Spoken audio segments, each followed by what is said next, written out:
ናይሎሚ መጽናዓት መጽሐፍ ቅዱስና ከምቲ ተጽንዕዎ ጽናሕኩም ካብ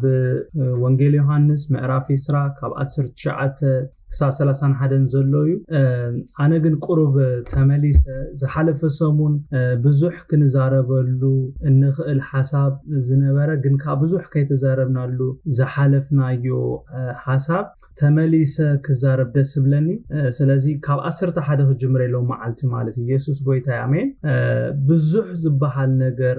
ስለዘሎ ማለት ካብ 11 ክሳብ 18 ዘሎ ከንብብሞ ናብ ዝነሎም መዓልቲ ከሐልፈ ማለት ከምዚ ይብል ማርያም ግን ኣብ መቃብር ደው ኢላ ትበኪ ነበረት እናበኸት ከኣ ናብቲ መቃብር ድንን ኢላ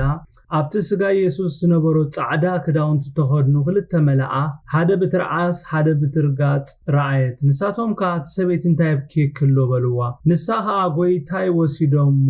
ኣበይ ከም ዘንበርዎ ኣይፈልጥም በለቶም እዚ ኢላ ንድሕሪት ግልጽ በለትሞ ኢየሱስ ደው ኢሉ ረኣየቶ ኢየሱስ ምዃኑ ግና ኣይፈለጠትን ኢየሱስ ከ ሰበይት እንታይ ክክሎ ንመን ትደልያ ኣሎ ክበላ ንሳኻ ሓላው ኣታኽልት መሲልዋ ጎይታይ ንስኻ ልዕልካያ እንተኾንካስ ኣነ ክወስዶ ኣበይ ከም ዘንበርካያ ንገረኒ በለቶ ኢየሱስ ከ ማርያም በላ ንሳ ድማ ግልጽ ኢላ ብዕብራይስጥ ረቡኒ በለቶ ትርጉሙ መምህረይ ማለት እዩ ኢየሱስ ከ ገና ናብ ኣቦይ ኣይደየብኩንሞ ኣይትተንኪኒ ግናኸ ናብ ኣሕዋተይ ኪድሞ ናብ ኣቦይን ኣቦኹምን ናብ ኣምላኸይን ኣምላኽኩምን ድይባለኹ በልዮም በላ ማርያም መግደላዊት ንጎይታ ከም ዝረኣየቶ እዝውን ከም ዝበላ ከይዳነቶም ደቀ መዛሙርቱ ነገረቶም ይብለና ዝሓለፈ ሰሙን ነዚ ሓሳብ እዚ ኣጽኒዕና ያለና ግን ሎም መዓልቲ ቁርብ ክምለስ ደስ ስለዝበለኒ ኣንቢበልኩም ማለት እዩ ከምዚ ዝሓለፈ ሰሙን ዝበልናዮ በዓል ዮሐንስ ጴጥሮስን ዮሐንስን ነቲ ዝረኣይዎ ማለት እቲ መቃብር ባዶ ከም ዝኾነ እቲ ኢየሱስ ክርስቶስ ዝተገነዘሉ መግነዝን ማዓረምያን ጥራይ ኣብቲ መቃብር ከም ዝረኸቡ ንዑሪኦም ናብ ቤቶም ከም ተመልሱ ርኢና ነርና ማርያም መግደላዊት ግና ነቲ ነፍሳት ደልዮ ኢየሱስ ስለዘይረኸበቶ ምናልባት ተረኸብኩ ወይላ ዲያ ዋላ ካብ ብዝሕ ጓሂ ዝተለዓለ ኣብቲ ዝነበረቶ ስፍራ ከም ዝጸንሐት ርኢና ነርና ኣብዚ ሰዓት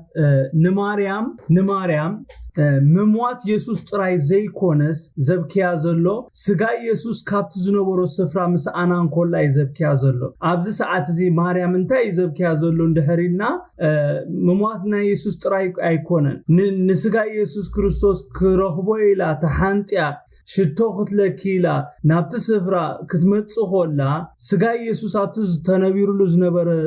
ስፍራ ብምስኣናያ እንኮላያ ትበኪ ዘላ ማርያም መግደላዊት ናብቲ መቃብር ስፍራ ትመጽእ ኮላ ስጋ ኢየሱስ ኣብቲ ዝነበሮ ስፍራ ክጸንሐኒ ኢላ ተኣማሚና ያመጽያ ሓቄዶ ቅዱሳን እንተኾነ ማርያም ካብቲ ጽቢታ ወጻኢ ዝኾነ ነገር ኮይኑ ምስራአየት ንበይና ኣብቲ ኣፍ መቃብር ኮይና ብኽያታ ክትቅጽል ኮላይና ንርኢ ዘለና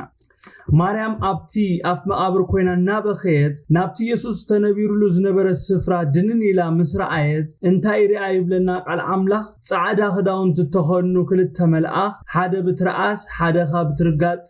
ሪአ ይብለና ማርያም ነቶም መላእኽቲ ምስራአየት ክትቀስን ናብ ልባ ክትምለስ ይዝግባኣ ነይሩ ሓቄዶ ቅዱሳን መልኣኽ እንድሕር ርኢኻ ክትቀስን ይግባኣካ ሓቄዶ ክትሓዲ ይግባኣካ ዋላ እኳ ማርያም ነቶም ክልተ መልኣኽ እንተረኣየት ነቲ ነፍሳት ደልዮ ፍትዋ ማለት ንኢየሱስ ባዕሉ ክሳዓት ረኽቦ ንኢየሱስ ምድላይ ደው ከም ዘይበለት ኢና ኣብዚ ንርኢ ዘለና ክብሪ ንጎይታ ይኹን ብጣዕሚ ዝቃል እዚ ስለዝተንከፈንዲ ማለት መልኣኽ ሪኣሲ በቃ ኣይተረጋገአትን ብምስ መልኣኽቲ ተዛሪባውን ናብ ቤታውን ኣይተመልሰትን ክሳዕ ንኢየሱስ ትረኽቦ ንኢየሱስ ካብ ምድላይ ደው ኣይበለትን ማርያም ኢየሱስ ጎይታይ ቶም መላእኽት እናዛረብዋ ንሳ ነቲ ሓማን ቀልባን ዝወሰዶ ነቲ ዘናገፋ ነቲ ዝፈወሳ ክሳዕሞት ዘፍቀራ ጎይታን ኣምላኻን ምድላይ ያቐጽላ ኢየሱስ ጎይታይ ማርያም እቶም መልአኽ እንታይ ብከክሎ ኢሎም መስሓተትዋ እንታይ ላ መሊሳትሎም ንጎይታይ ወሲዶሞ አበይ ከም ዘንበርዎ አይፈልጥን ኢላ መሊሳትሎም ኢየሱስን በተመሳሳሊ እንታይ ኢሉ ይሓቲትዋ አንቲ ሰበይቲ እንታይ የብከክሎ ንመን ሲትደሊ አለኹ ኢሉ እዩ ሓቲትዋ ጎይታ ኢየሱስ ክርስቶስ ነዚ ሓታ ኮሎ ከምቲ ነቶም ክልተ መልአኽ ዝመለሰትሎም አይመለሰትሉን ሓቀዶ ቅዱሳን ነቶም መላእክቲ እንታይ የብከክሎ ኢሎም መስሓተትዋ እንታይ የብከ ከም ዘሎ ነጊራቶም ያ ንጎይታይ ወሲዶም ወለው አበይ ከም ዘንበርዎ አይፈልጥን እዚ ዘብከኒ ዘሎ ኢላ መሊሳትሎም ያ ጎይታ ኢየሱስ ክርስቶስ ተመሳሳሊ ሕቶ ሓታ ኮሎ ግን ኮሙ ላይ መለሰትሉን ማርያም ይብለና ኢየሱስ ሓላ አታክልት መስልዋ ስለዝነበረ እንታይ ከም ዘብከያ ንመን ትደሊ ከም ዘላ ከይ ነገረት አቡ ኮላ ንስኻ አልኢልካዮን ተኾይንካስ አነ ኾስዶ አበይ ከም ዘንበርካ ንገረኒ ክትብሎ ኮላ ንሪ አይገርመኩምን ማርያም ሓላው አታክልቲ ዝመሰላ ምናልባት ኢየሱስ ተቀቢሩሉ ዝነበረ ስፍራ ንአታክልቲ ስፍራ ብምንባሩ ኸውን ይኽእል እዩ ሓቀይደ ቅዱሳን ብዙኾነ ማርያም ነቲ እንታይ የብከክሎ ንመንስ ትደሊ አለኺ ዝብል ሕቶ ንጎኒ ሓዲጋ እቲ ሓላው አታክልቲ እንታይ የብከያ ከም ዘሎ ከም ዝፈልጥ ጌራ ተረዲኹምኒ እቲ ሓታትሲ እንታይ ከም ዘብከያ ዘሎ ከም ዝፈልጥ ጌራ ነቲ ዘብከኒ ዘሎ ንስኻ ወሲድካዮ ወይ ድማ ኤልካያን ተኾንካሲ እንታላቶ አነ ንዑ ደሌ መጽሞ አነ ኾስዶ አበይ ከም ዘንበርካዮ ንገረኒ ክትብሎ ኮላ ንሪ ማርያም መግደላዊት ኮነት ኩሎም ደቀ መዝሙር ኢየሱስ ከምቲ በተደጋጋሚ ክንብሎ ጸናሕና ብዛዕባ ትንሳኤ ዝነበሮም ፍልጠት ድሩት ከም ዝነበረና ካብ ዝኽፍል ዝንርዳ ሓቀይዶ ጎይታ በተደጋጋሚ ከም ዝመውት በሳልሳይ መዓልቲ ድማ ከም ዝትንስ ይነግሮም ነይሩ እንተኾነ ነዚ ቃል እዚ ከስተውዕሎ ብዘይመኻሎም ነቲ ህያው ኣብ ማእኸል ሙታት ክደልይዎ ሆለው ኢና ኣብ ዝኽፍል ዝንርኢ ዘለና ናብ ሉቃስ 24 ካብ 4 ክሳብ 5 ከይድና ክንንብብ ኮለና እቶም ክልተ ሉቃስ ሰብኣይ ኢሉ ዝገለጾም ናይ እግዚአብሔር መላእክቲ እንታዮም ኢሎም ነተናንስቲ ኢየሱስ ክርስቶስ ደሌል ዝመጻንስ እንታይን ኢሎምን ንምንታይ ከነቲ ህያው ኣብ ማእኸል ሙታት ትደልዩ ኣለኹን የሚሎምን አሜን ኮነ ድማ ይብለና ብዛዕባ እዚ ክግረማ ኮለዋ እነሆ ብርቅርቅ ዝብል ክዳውንት ተኾኑ ክልተ ሰብኣይ ኣብ ቅድሚአን ደወሉ ፈሪሐን ገጸና ምድሪ ምሰድነና ኸዓ ንሳቶም ንምንታይ ከነቲ ህያው ኣብ ማእኸል ሙታት ትደልዩ ኣለኹን ኢሎም ክሓትዎን ከሉ ንሪ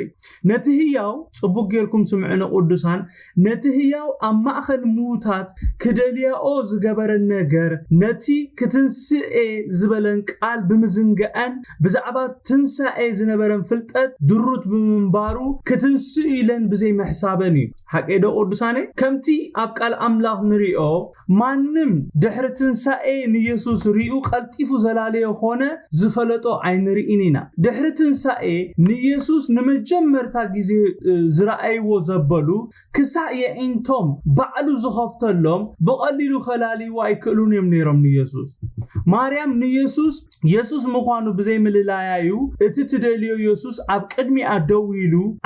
እንታይ የብከኪ ኣሎ ንመንሲ ትደሊ ኣለኹ ኢሉ ምስ በላ ከተላልዮ ብዘይ ምኽኣላ ንስኻል ኤልካያን ተኾንካሲ ኣነ ክወስዶ ኣበይ ከም ዘንበርካ ንገረኒ ኢላቶ ቃል አምላክ ኣብ ዶግዓ ኤርምያስ 3:25 እንታይ ይብለናሲ እግዚአብሔር ነቶም ዝጽበይዎ ነታ እትደልዮ ነፍሲ እንታይ ይብል ሰናዩ ይብል አሜን ዶ ሎሚ ንእግዚአብሔር ምድላይ ይኹነና ብፍላይ ኣብዚ ዘመን እዚ እንደልዮ ስፔሲፊክሊ ንዕኡ ጥራይ ክኸውን ይዝግባ እግዚአብሔር ይመስገን ኢየሱስ ሰናይ አምላክ በመሆኑ ነታ አጥቢቃ ትደልዮ ዝነበረት ነፍሲ ክርከበላ ሆሎይና ኣብዚ نري زلنا أبز قويتا نتا بحق تدلو زنبرت مريم مجدلاوي كركب الله خلو إنا نري زلنا قويتا يسوس مريم نعو تدلي كم زنبرت أفي ويكونن أنت سبيتين تايب كيكلو نمن كتدلي اللوخي إلو حاتيتوا نسو خلو زفلت أملاخي أمين نتتدليو نجر كاب أقسم أصلز دليجنا كمزا منم زي فلت كحتى خلو نري زجر مملاخي قويتا يسوس تذكرون دحر كوينكم نتوم ناب إماهوس بزعبو نتزراربو زقعزو زنبورو سباتون بزعبو يزراربو كمزلون دافلت بزعبان تايخم تزراربو زلوخم بمبال كمزا منم زي فلت بزعبو كاب آفهم كسمع خلو نري قويتا صبو غيركم سمعنا قدسان سلمن تايو كمز زقبرن دحر إلنا متان كاب تساحتنا لو منقد خملسنا يقومو زقبر آمين دو سلمن تايو قويتا يسوس كريستوس النافلت أزحاتنا ندحر الناسي متان نابتسو زدلي حساب كأتونا كابت السحاتنا لو منقد خملسنا نافقادو كأتونا سلزدلي آمين مريم نتحياو أما أخل موتات كدلي عمتيا زياتهم دما نايمتنسو زينا سميعهم كنصوم نتبسرات زي آمنو سباتيهم نيرهم قويتاقن نخلتيهم نام مسمر كأتوهم كلون ري كبرن قويتاهون أبيوت نفسه كفنا قويتا كمونا قبريك سحجز السالين نازلو كزابيري مسكن كابت السحاتنا لنا ملسة آمين كابت استقاقنا لنا عرمنا يسوس كريستوس قويتا يسوس كريستوس إذن ملوخو أملاخسي نتنتسعنت شعاتنا باقي حديقوسي نتحانتي كدلي زخيد أملاخي زلنا يسوس كريستوس قويتاي إزي قال إزي بقوحدوينا أبز ننببو زلنا قال نريو زلنا قويتا اندحري محتاج جميرو قداي اللولو معالتي نمنتاي قويتا مليسو ننابز قال اندحري لكمني نزا حساب ككافل الناس لزدليو آمين قويتا اندحري محتاج جميرو قداي اللولو مالتي دحرتي حتو أب هيوتنا زسرح نجر اللو قويتا تذكروا ديهم نبيتروس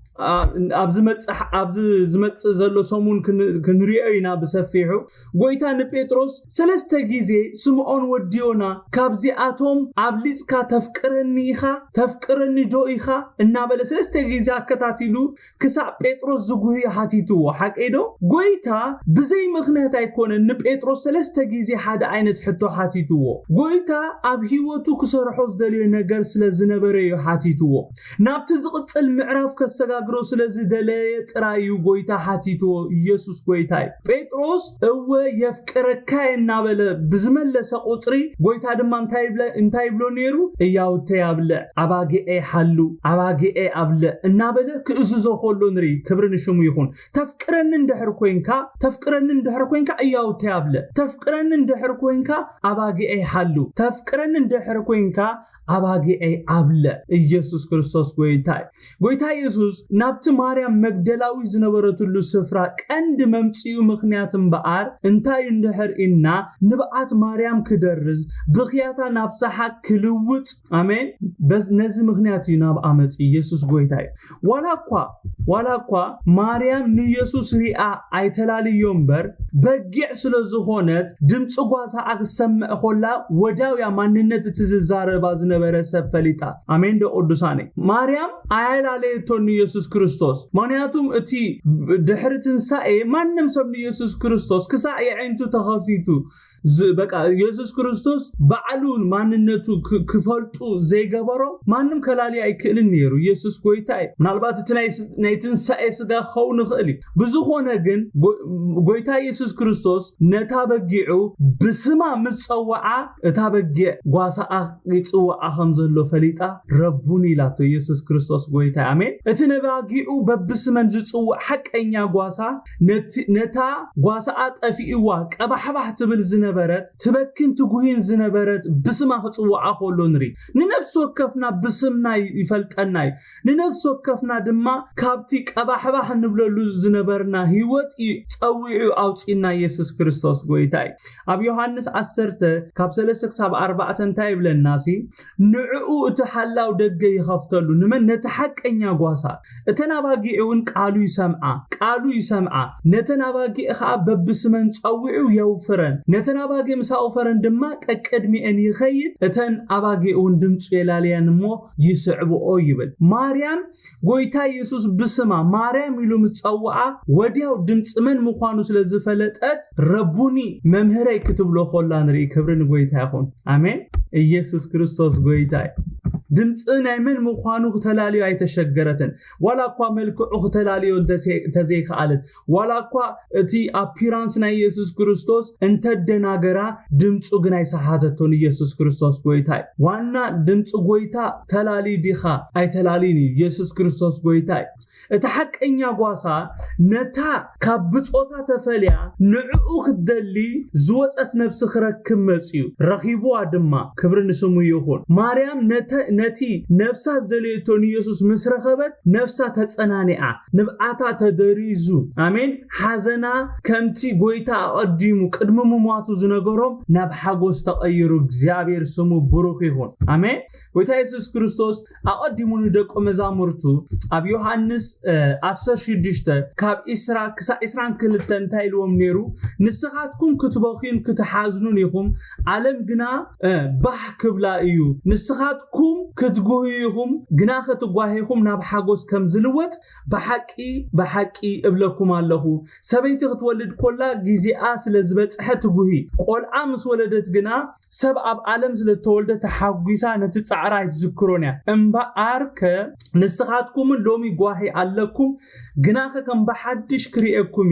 ልብኹም ክሕጎስዩ ሓጎስኩም ድማ እንታይሉ ካባኻትኩም ዝወስዶ የልቦን ኢልዎም ነይሩ እዚ ቃል እዚ ኣብዚ ክፍሊ እዚ ስጋ ክለብስ ወይ ክፍጸም ኮሎ ኢና ንርኢ ዘለና ኢየሱስ ጎይታይ አሜን እዚ ቃል እዚዩ ስጋ ለቢሱ እዚ ቃል እዚዩ ኣብ ህይወት ማርያም ክፍጸም ኮሎ ንርኢ ዘለና ኣብ ህይወት ሐዋርያት ክፍጸም ኮሎ ኣብ ዝኽፍል ንርኢ ዘለና ኢየሱስ ጎይታይ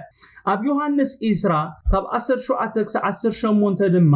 ጎይታ ንማርያም ገና ናበቦይ አይደየብኩንሞ አይትተንኪኒ ግናኸ ናበሕዋተይ ኪድሞ ናበቦይን አቦኹምን ናብ አምላኸይን አምላኩምን ድይባለኹ በልዮም ከም ዝበላን ማርያሙን ንጎይታ ከም ዝረአቶን እቲ ዝበላ ድማ ከም ዝነገረቲና ዝነግረና ናብ ማቴዎስ 28:7 ኸይድና ንብብ ኮለና እቶም መላእኽት ንበዓል ማርያም እንታይ ሚሎመን ቀልጢፍክን ደአኪዳሞ ካሙታት ከም ተንሰአ ንደቀ መዛሙርቱ ንገርኦ እነሆ ናብ ገሊላ ከቀድመኩም አቡ ክትሪእዎ ይኹም እነሆ ነገርኩኽን ይብል ማለት እዩ ጎይታ ነታ ልባ ብጓሂ ተመሊኡ ዝነበረ ማርያም ንልባ ምዘነነ ወዲያው እንታይ ኢልዋ ሕጂ ናትክንብዓት ተደሪዙሎ ሕቶኹ ተመሊሱሎ ነቲ ትደልዮ ዝነበርክ ረኺብክሎኺ ስለዚ ኪዲ ናብቶም ከም ዝናትኪ ሕቶ ዘለዎ ማሕዋትኪ ኣይትብከዩ ጎይታ ተንስዩ በልዮም ከምቲ ንኣኽ ተገለጽኩልክ ክግለጸሎም ምዃነይ ድማ ኣበስርዮም ኢሉ ናይ ትንሳኤ መልእኽቲ ሂቡ ከፋንዋ ኮሎ ንርኢ ክብሪ ነቲ ሰማይ ምድሪ ዝፈጠረ ጎይታ ይኹን አሜን ናብዚ ናይ ሎም መዓልቲ መጽናዕትና ክንምለስ ኮለና ድማ ካብ 19-25 ከንብብሞ ክቕጽለ ማለት እዩ በታ ቀዳመይቲ መዓልቲ ሰሙን ምድሪ ምስመሰ እቶም ደቀ መዛሙርቲ ነቶም አይሁድ ስለ ዝፈርሑ ማዕጾ ተሸጊሩ ነበረሞ ኢየሱስ ኣብቲ ተኣኪቦም ዘሎ መጽዩ ኣብ ማእኸሎም ደው ኢሉ ሰላም ንኣኻትኩም ይኹን በሎም እዚ ምስ በሎም ከኣዳውን ጎኑን ኣርኣዮም እቶም ደቀ መዛሙርቱ ንጎይታ ምስ ረኣይዎ ተሓጎሱ ሽዑ ኢየሱስ ከም በሐድሽ ሰላም ንኣኻትኩም ይኹን ከምቲ ኣቦይና ኣይዝለኣኸኒ ኣነውን ከምኡ ልእኸኩም ኣለኹ በሎም እዚ ኢሉ ኡፍ በለሎም እሞ መንፈስ ቅዱስ ተቐበሉ ሓጢኣቶም ንዝሓደግኩምሎም ይሕደገሎም ንዝሓስኩምሎም ከዓ ይተሓዘሎም እዩ በሎም እቲ ዲዲሞስ ዝበሃል ቶማስ ሓደ ካብቶም 12 ግና ክመጽእ ኮሎ ኢየሱስ ክመጽእ ኮሎ ምሳታቶም ኣይነበረን እቶም ካልኦት ደቀ መዛሙርቱ ንጎይታ ሪኢና ያበልዎ ንሱ ግና 10 ሽንካር ኣብ ኢዱን ዘይረአኹ ኣጻበኢ ድማ ተሸንከሮ እንተ ዘይእተኹ ኣብ ጎኑን ኢደ እንተ ዘይእተኹስ ኣይኣምንን በሎም ይብለና እዚ ክፍሊ እዚ ካብ ናይ ዝሓለፈ ሰሙን ዝቐጸለ ክፍሊ እዩ ኣብ ዝሓለፈ ሰሙን ከም ዝረኣናዮ ጎይታ ኢየሱስ ካብ ሙታት ምስ ተንስአ ነታ ብሞቱ ኣዝያ ዝሓዘነትን ስጋ ኢየሱስ ካብቲ ተነቢሩሉ ዝነበረ ስፍራ ብምስኣና ኣዝያ ጉይሃ ንዝነበረት ማርያም መግደላዊት ከም ዝተገልጸላ ሪኢና ነርና ሎሚ ንሪኦ ክፍሊ እምበኣር መቐጸልታ ናቱ እዩ ደቀ መዛሙርቲ ኢየሱስ ኣብዚ ሰዓት ብማርያም ኣቢሎም ናይ ምትንስኡ ዜና ሰሚዖም እዮም ከምታ አንቶይ ድምፂ ህይወት ዝብለዝና ዝነበረ እዚ ዜና እዚ ናብ ደቀ መዛሙርቲ ጥራይ ዘይኮነሲ ናብ ብዘላ ኢየሩሳሌም እዩ እዚ ዜና እዚ ተዘርጊሑ ምክንያቱም ከምታ አንቶይ ድምፂ ህይወት ዝብሎ ዝነበረ መላእክቲ መጽኦም ማቴዎስ ነቲ እምኒ ፈናቂሎም እቲ ሁሉ ነገር ክኸውን ከሎ ቶም ወተሃደራት አቡ በጥኢሎም ዝኸውን ነገር ሪኦም ነይሮም ከይዶም ድማ አይሁድ ከም ዝነገርዎ መጽሐፍ ቅዱስ ይነግረና ነቶም ወተሃደራት ድማ ካይቀተሉ መታን ነቶም ጲላጦስ ክነግረልኩም ኢና ገንዘብ ክንበኩም ኢና ኢሎም በቃ ብለይቲ መጽኦም ንሕና ደቂስና ሆለና ነቲ ሬሳ ወሲዶም ሞይልኩም አውሪዩ ኢሎም እቲ ወረክ ሳዕሎሚ ኣብ እስራኤል ይውረ ከም ዘሎ መጽሐፍ ቅዱስ ይነግረና ስለዚ ደቀ መዛሙርት ጥራይ ዘይኮኑስ ቶም ፈሪሳውያን ቶም ኢየሱስ ክርስቶስ ዝሰቀሉ ብሙሉኦም ናይ ኢየሱስ ክርስቶስ ምትንሳ በጽሕዎም ተርዲኹምኒ በዚ ምኽንያት ውን ይኸውን ሐዋርያት ነቲ ዝነበሩሉ ስፍራ ኣብቲ ዝነበሩሉ ስፍራ ተሓቢኦም ዝነበሩ ማለት እዩ ስለዚህ ደቀ መዛሙርት ኢየሱስ ኣብዚ ሰዓት ብማርያም ኣቢሎም ናይ ምትንስኡ ዜና ሰሚዖም እዮም እንተኾነ ከምቲ ማርያም መግደላዊት በእንታ ዝረአየቶ ንሳቶምን በእንቶም ስለዘይረአይዎ ነቲ ዝሰምዕዎ ሓቀኛ ምስክርነት ከኣምንዎ ኣዚ ከቢድ ከም ዝኸውን ንምግማት ኣየሸግርን እዩ ሓቀይዶ ቅዱሳን ምክንያቱም ዳርጋ ኩላቶም ነቲ ክትንስኤ ዝበሎም ቃል ረሲዖሞ ስለዝነበሩ ማለት እዩ እቶም ክልተ ናብ ኤማሆስ ዝጓዓዙ ዝነበሩ ኣብ ሉቃስ 24 ንረኽቦም ደቀ መዛሙርት ኢየሱስ ተንሲኡ ዝብል ብስራት ሰሚዖም ከለው እዮም ስፍራኦም ሓዲጎም ናብ ኤማሆስ ዝጓዓዙ ነይሮም ንሳቶም ጥራይ ግና ኣይኮኑ ነቲ ተንሲኡ ዝብል ቃል ዘይኣምንዎ ዳርጋ ኩላቶም ደቀ መዛሙርቱ ክሳዕ ኢየሱስ ርእሱ ዝገልጸሎም ነቲ ዝሰምዕዎ ናይ ትንሳኤ ዘና ኣይኣምንዎ ጎይታ ኢየሱስ ነዚዩ ኣብ ዘይተጸበይዎ ሰዓት ብዘይተጸበይዎ መንገዲ ርእሱ ገሊጹሎም ቃል ኣምላኽ እንታይ ይብለና በታ ቀዳመይቲ መዓልቲ ሰሙን ምድሪ ምስ መሰየ እቶም ደቀ መዛሙርቲ ነቶም ኣይሁድ ስለዝፈርሕዎም መዓጾ ተሸጊሩ ነበረሞ ኢየሱስ ኣብቲ ተኣኪቦምሉ ዘለው መጺ ኣብ ማእኸሎም ደው ኢሉ ሰላም ንኣኻትኩም ይኹን በሎም ይብለና ዋላ እኳ ናይ ኢየሱስ ክርስቶስ መልእኽቲ ናይ ሰላም መልእኽቲ ይኹን ሰላም ንኣኻትኩም ይበሎም እምበር ብድንገት ኣብቲ ማእኸሎም ክግለጽ ከሎ ኣዝዩ ዘፍርሕ ነገር እዩ ማዕጾ ዓጺኻ ሆለኻ ሓደ ሰብ ኣብቲ ዘለኻ ስፍራ ክግለጽ ከሎ ኣዝዩ ዘሰንብድ ቴረር ብቴረር ዝገብር ነገር እዩ ደቀ መዛሙርቱ ምፍርሖም መንፈስ መንታይ ምትሓት ክመስሎም ኣይፍረዶምን ምትሓት ይኽብሉ ኣይፍረዶምን ማንኛውም ሰብ ብእጹ ማዕጾ ከኣቱ ሪኦም ኣይፈልጡን ማዕጾኦም ፊንስትሮኦም ኩሉ ነገር ዓጽዮም ከለውሲ ብእጹ ማዕጾ ብመንደቕ ሰንጢቁ ዝኣቱ ሰብ ሪኦም ኣይፈልጡንም ሰሚዖምን ኣይፈልጡንም ስለዚ ምትሓት ተመሰሎም ዘገርም ነገር ኣይኮነን ጎይታ ኢየሱስ ማዕጾ ተሸጊሩ ከሎ ኣብቲ ተኣኪቦም ዝነበሩ መጺኡ ኣብ ማእኸሎም ደው ክብል ከሎ ከመይ ክስንብዱን ክፈርሑን ከም ዝኽእሉሲ ንምግማ ዘሸግር ኣይኮነን ኣነ ንባዕለይ ምፈራሕኩ ነይረ ናብ ሉቃስ 24 ካብ 36 ክሳብ 43 ከይና ንብብ ኮለና ኢየሱስ ኣብቲ ተኣኪቦም ዝነበሩ ስፍራ መጺኡ ኣብ ማእኸሎም ደው ኢሉ ሰላም ንኣኻትኩም ይኹን ኢሉ ክብሎም ከሎ መንፈስ ወይ ድማ ምትሓት ዝረአዩ መሲልዎም ከም ዝሰንበዱ ይነግረና ጎይታ ግን ክስንብዱ ከም ዘይብሎም ንሱ ምዃኑ ከረጋግጸሎም የእዳውን ኣእጋሩን ከም ዘረአዮም ኣብ ቅድሚኦምን ከም ዝበለ ቃል ኣምላኽ ይነግረና ጎይታ ኢየሱስ በማዓጾ ከአቱን ተዝፍትን ማንም ሰባይ ምከፈቶን ነይሩ ሓቀይደ ቅዱሳን ምስቲ ዘለዎም ፍርሒ ማዓጾ ብዝተኳሕኳሕም ቁጽሪ ክፈርሑን ክሽቅረሩ ናይ ግድን ጎይታ ኢየሱስ ክርስቶስ ካብዚ ሕጂ ዝፈርሕዎን ላዕሊው ምፈርሑ ነይሮም እዚ ስለዝኾነ ከአዩ ኮነ ኢሉ ምድሪ ምስ መሰየ ማዓጾ ተሸጊሩ ኾሎ ኣብ ማእኸሎም ንሳቶም ከይተጸበይዎ ኾሎ ሰላም ንኣኻትኩም ኢልዎም ኢየሱስ ጎይታ ኢየሱስ ድሕሪ ሰላምታ ኣእዳውን ጎኑን ዘርአዮም ስለምንታይ እንድሕር ኢልና ከምቲ ኣብ ሉቃስ 24 ካብ 36 ክሳብ 43 ተጻሒፉና ዘሎ ንኢየሱስ ዘይኮነስ መንፈስ ዝርዩ ዘለው ስለ ይመስሎም ብምንባርዩ ኣእዳውን ጎኑን ኣርእይዎም እሱ ምዃኑ በቃ ከላልይዎ ንዕኡ እኳ እንተዘይላለይዎ ነቲ ዝተሸንከረ ኣእዳውን ኣእጋሩን ነቲ ዝተወገአ ጎኑን ኣይርስዕዎን እዮም ስለዚ ኸ ኢየሱስ ንሱ ምዃኑ ከም መረጋገፂ ነቲ ዝተሸንከረ ኣእዳውን ኣእጋሩን ነቲ ዝተወገአ ጎኑን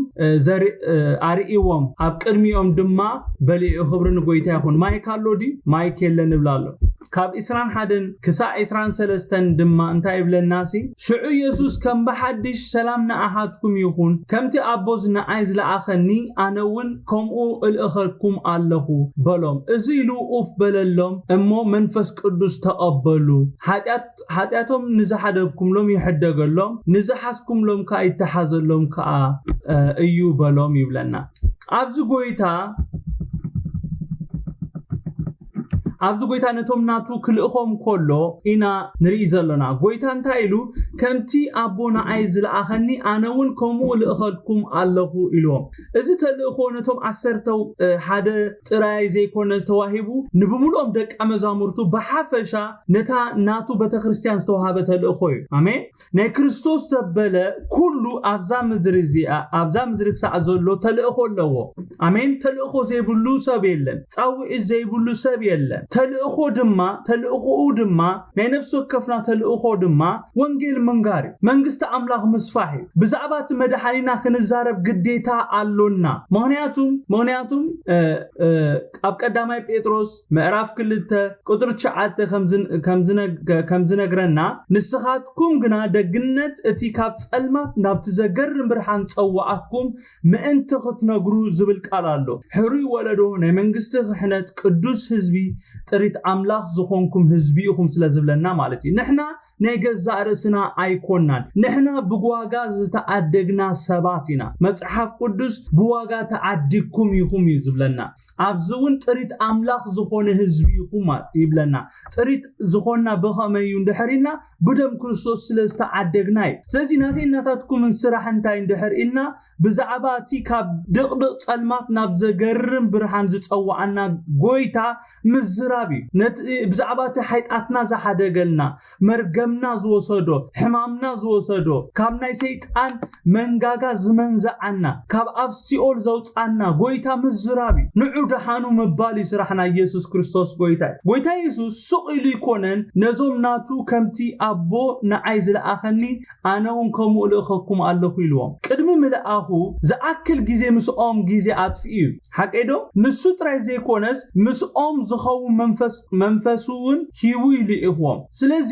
ካብዚ ቃል እንታይና ንመሃር እንደህልልኩም ሓደ ሰብ ቅድሚ ናብ አገልግሎት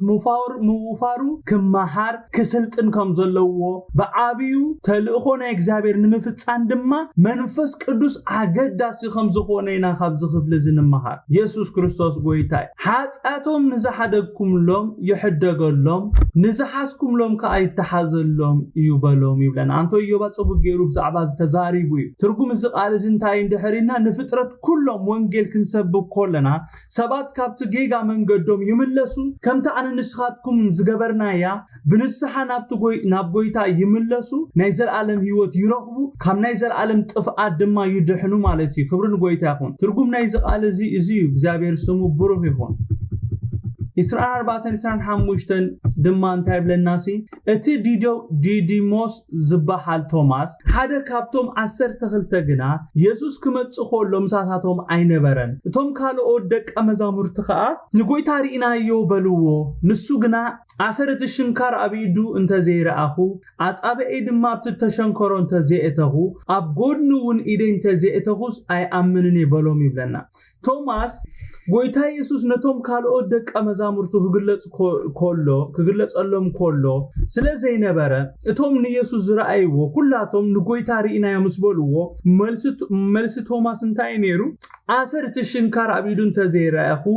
አጻበኤ ድማ ፕሩፍ ናተይ ጎይታ ኢየሱስ ክርስቶስ ከምዝ ተንሰአ እቲ ተንሲኡ ዝብሎ ዘለኹም ክርስቶስ ንሱ ምዃኑ ዘረጋግጸሉ እንታይ ኢሉ ኣሰረት ሽንካር አቢዱ እንተዘይረአኹ አጻበኤ ድማ ተሸንከሮ እንተዘይእተኹ ኣብ ጎኑን ኢደ እንተዘይእተኹ ኣይኣምንን ዝብል ነይሩ ቶማስ ኣብዝነቶም ናይ ትንሳኤ ብስራት ዘበሰርዎ ኣሕዋቱን ኣሓቱን በሓፂሩ እንታይ ዝብሎም ዘሎ እንድሕሪና እዚ ትነግሩን ዘለኹም ዘይእመን ነገርዩ ፈጺመ ኣይኣምነኩም ነይ ዝብሎም ዘሎ ጎይታ ኢየሱስ ምእንቲ ሓደ ቶማስ ክብል ደጊሙ ድሕሪ 7 መዓልቲ ድሕሪ 8 መበል 8 መዓልቲ ምእንቲ ቶማስ ክብል ክምለስ ከሎ ኢና ንርኢ ዘለና ኣብዚ ካብ 26 ክሳብ 31 ዘሎ ሓሳብ ማለት እዩ ድሕሪ 8 መዓልቲ እቶም ደቀ መዛሙርቱ ከም በሓድሽ ኣብ ውሽጢ ነበሩ ቶማስ ምሳታቶም ነበረ ማዕጾ ተሸጊሩ ከሎ ኢየሱስ መጸ ኣብ ማእኸሎም ደው ኢሉውን ሰላም ንኣኻትኩም ይኹን በሎም ከምቲ ንመጀመርታ ግዜ ዝተገልጸሉ ከምኡ ኮይኑዩ ሕጂውን ብዕጹ ማዕጾ ጎይታ ኢየሱስ ክርስቶስ ኣትዩ ሰላም ንኣኻትኩም ይኹን ኢልዎም ድሓር ብቐጥታ ንቶማስ ኣጻበትኻ ናብ ዝኣምጽ ነዳወይ ርኤ ኢድካኻ ናብ ዝኣምጽሞ ናብ ጎኔ እትዎ ኣማን እምበር ዘይኣማኒ ትኹን በሎ ቶማስ መሊሱ ጎይታይን ኣምላኸይን በሎ ኢየሱስ ከዓ ሳላ ዝርኤኻኒ ኢኻ ዝኣመንካ እቶም ከይራኣዩ ዝኣምኑ ብፁዓን እዮም በሎ ኢየሱስ ድማ ኣብ መጽሓፍ ዘይተጻሕፈ ካልእ ብዙሕ ተኣምራት ኣብ ቅድሚ ደቀ መዛሙርቱ ገበረ ግናኸ ኢየሱስ ንሱ ክርስቶስ ወዲ ኣምላኽ ምዃኑ ምእንቲ ተኣምኑ ኣሚንኩም ብስሙ ህይወት ምእንቲ ትረኽቡ እዩ እዚ እተጻሕፈ ይብለና ጎይታ ኢየሱስ ኮነ ኢሉ ጠለም ናይ ቶማስ ከማሊ እዩ ቶማስ ኣብ ዘለዎ መዓልቲ ደጊሙ መጽዩ ምንም እዚ ዘማት ጉዳይ ኣይኮነን ጎይታ ኢየሱስ ኣብ ማእኸሎም ደው ኢሉ ከም ልማዱ ሰላምቱ ድሕሪ ምቕራብ ብቐጥታ ዝገበሮ ነገር እንታይ እንድሕር ኢልና ንቶማስ ኣጻብእትኻ ናብዚ ኣምጽ ነእዳወይ ረኤ ኢድካ ከዓ ናብዚ ኣምጽሞ ናብ ጎኔ እቱ ኣማን እምበር ዘይኣማኒ ኣይትኹን ኢሎ ስለምንታይ እዩ ጎይታ ከምኡ ገይሩ እንድሕር ኢልና ቶማስ ባዕሉ ኣሰረት ሽንካር አቢዱ እንተዘይረአኹ ኣጻበኤ ድማ ኣብቲ ተሸንከሮ እንተዘይእተኹ ኣብ ጎኑውን ኢደ እንተዘይእተኹስ ኣይኣምንን ኢሉ ስለዝነበረዩ ጎይታ ድማ ኣማን እምበር ዘይኣማኒ ክኸውን ስለዘይደልዮ ምስቶም ካልኦት ደቀ መዛሙርቱ ሓደ መታን ኩሎም ደቀ መዛሙርቲ ኣብ ሓደ ገጽ መታን ክኸውን ኢሉ ጎይታ ነዚ ገይሩ ኢየሱስ ክርስቶስ ጎይታ ኣይገርመኩምን ናይ ጎይታ ነገር ኣይገርመኩምን ነቶም ሰብ ኤማሆስ ካብ መንገዲ መሊሱ ንማርያም ኣብ መንገዲ ተራኺቡ ናብ ኣሕዋታ መሊሱዋ ነቶም ግራ ዝኣተዎም ደቀ መዛሙርቲ ንኹሎም ተገሊጹሎም ንኹሎም ኣብ ሓደ ገጽ ኣምጽዎም እግዚአብሔር ስሙ ይባረክ ኣብዚ ዘመን እዚ ኮንፊውዝ ዝኾነ ህዝቢ እግዚአብሔር ናብ ሓደ ሓሳብ የምጻናሜ ኣብ ዘመንና ብዙሕ ኮንፊውዥን ይዘሎ በቃ ገሊኡ ንድሕሪ ተሪፉሎ ገሊኡ ንቅድሚት ከይዱሎ ገሊኡ ኣብ ገለፋሕ ጭንግራህ ዝበለ ነገር ኢና ንርኢ ዘለና እግዚአብሔር ብመንፈሱ ይኣኻኽበና አሜን ኣብ ሓደ ገጽ የምጻና እግዚአብሔር ብጣዕሚ ይድነቕ ነይረ ነዚ ቃል ዝናንበብኩ ንጴጥሮስ ክመልስ ነታ ሓደ ክመልስ ጎይታ ዝብሩህ ጎይታ ክብርን ጎይታ ይኹን ቶማስ ነቲ ዝረአዮ ምስራአየ ጎይታዬን ኣምላኸይን ምስበለ ጎይታ ኢየሱስ እንታይ ኢልዎ ሳላ ዝረአኻኒ ኢኻ ዝኣመንካ እቶም ከይረአዩ ዝኣምኑ ብፁዓን እዮም ኢልዎ ኣብዚ ከይተዛረብ ኩሉ ከሐልፎ ዘይደልዮ ነጽብንታዩ አንቶ ኢዮባ ተንኪፎ ነይሩ